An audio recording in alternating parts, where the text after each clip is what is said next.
हमें यह बताया जा रहा था कि भारत और अमेरिका के बीच 500 बिलियन डॉलर, यह ट्वीट किया था डोनाल्ड ट्रंप ने, 500 बिलियन डॉलर का व्यापार समझौता होगा 5 साल में जी, इतने का व्यापार करेंगे। 45 लाख करोड़ हो जाता है 500 बिलियन डॉलर। पर डोनाल्ड ट्रंप के ट्वीट में यह था कि हम बेचेंगे वो सामान। अब जो सामने आ रहा है उसमें 45 लाख करोड़ का माल आएगा भारत में, और हम आत्मनिर्भर भारत की परिकल्पना कर रहे हैं, ताल ठोक रहे हैं। तो हर साल 9 लाख करोड़ का माल वो हमारे यहां पर बेचेगा। पिछले साल अमेरिका का कितना माल भारत में आया?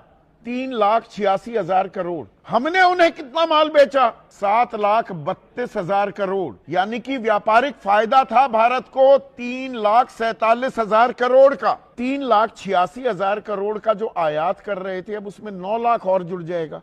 45 लाख करोड़ 5 साल में आएगा ना, तो और माल वो होगा। ये तो 12,86,000 करोड़ हो गया। तो इसमें व्यापारिक घाटा कितना हो गया? 5,54,000 करोड़ का नुकसान हो गया हमें। उनका माल हम खरीदेंगे, आत्मनिर्भर बन जाएंगे। और चीन के साथ भी हमने वो आंखें तरेरना बंद करके चीन के साथ हाथ मिला लिया। चीन को निर्यात हम करते हैं सिर्फ 1,21,000 करोड़ के उत्पाद, और आयात कितने करते हैं? 9,60,000 करोड़। तो व्यापारिक घाटा कितना? 8,39,000 करोड़। तो वो उतना ही रहे, 9.5 लाख करोड़ का व्यापारिक घाटा अब हम अमेरिका से भी करेंगे। उनका भी माल यहां आ रहा है, चीन का भी माल यहां आ रहा है, हमारा माल कहां जा रहा है? ये मेक इन इंडिया है, ये आत्मनिर्भर भारत हम बन रहे हैं। 50% जो टैरिफ लगा भारत पर, अतिरिक्त कर लगा, उसमें से 25% किस लिए?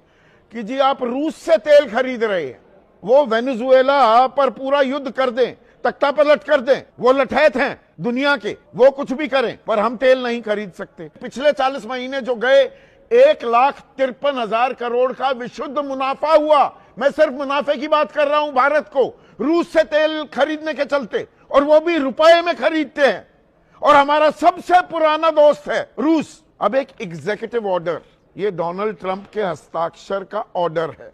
इसमें क्या लिखा गया है? भारत ने ये कसम खाई है, हमें ठोस भरोसा दिया है कि वो रूस से तेल नहीं खरीदेगा, प्रत्यक्ष या अप्रत्यक्ष, सीधे या कोई घुमावदार तरीके, कैसे से भी नहीं खरीदेगा। भारत ने भरोसा दिया है कि हम अमेरिका का तेल खरीदेंगे और अमेरिका से सैन्य सहयोग बढ़ाएंगे अगले 10 साल। आगे उन्होंने धमकी भी दी है। उनके वाणिज्य मंत्री को पता लगता है कि भारत ने सीधे या कहीं घुमावदार तरीके से